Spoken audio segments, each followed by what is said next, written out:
All right, everybody, welcome back to another deep dive with us. Today, we were looking into a case that I think will really, get you going. Mm. This is one that was cold for a long time, Yeah, nearly 50 years. nearly 50 years, Yeah, and involves DNA in a really big way. huge. So, yeah, if you are a true crime fan, and you've been following these cases for a while, you probably heard about this one. For sure. This is the murder of Dawn Mahora, 16-year-old girl, found murdered at McKinley High School in Honolulu back in 1977.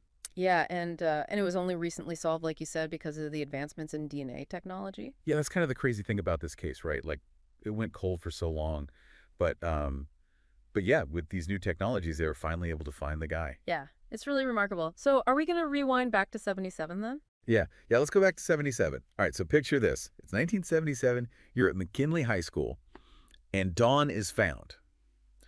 Um, and it's not good. She's partially clothed, strangled with this orange cloth. Hmm. Like, what did investigators even have to go on back then? I mean, Yeah, it was tough, right? Like they didn't have the luxury of DNA analysis like we do now. mm, It was all about eyewitness accounts, fingerprints, the more traditional forensic methods. right.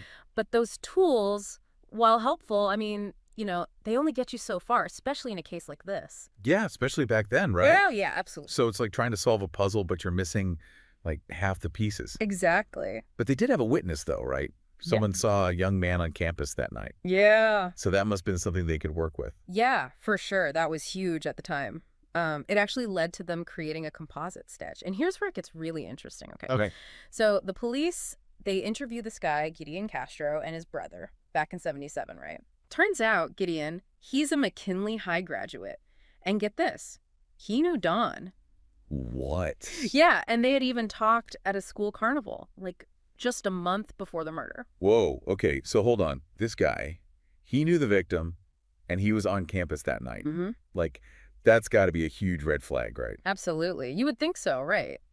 But the problem was they just didn't have that concrete evidence. They had no DNA match to really, confirm their suspicions. Yeah. Yeah. I mean, that's the thing with these old cases, right? It is. Like, if they didn't catch the guy right away, it just went cold. Right. And that's exactly what happened here. The investigation just hit a dead end. And so fast forward, 40 years? Yeah. 2019 rolls around, Yep.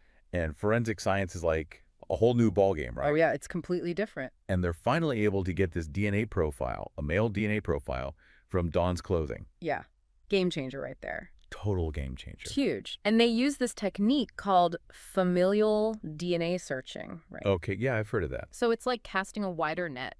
So they're not looking for an exact match to Gideon in these DNA databases. Right. They're searching for potential relatives. So, they're looking at his kids, his Wow. brother's kids, anyone who might have a familial link. Exactly, yeah.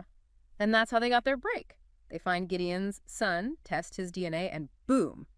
It's a match to that sample they found on Dawn's clothing. Oh, wow. So after all these years, they finally had their guy. Yep.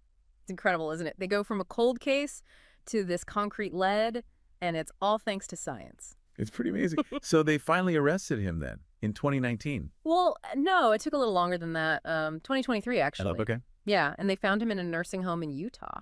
Oh, wow. Yeah, Yeah. I know, it's crazy. But hey, better late than never, right? Justice was served, I think it's really a testament to, the power of DNA technology and how it's giving hope to all these families who are still waiting for answers. Yeah, it is. Like you said, who knows what other cold cases might be cracked in the future, right?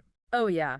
This is just the beginning, I think. As technology keeps advancing, the possibilities are pretty much endless. Yeah.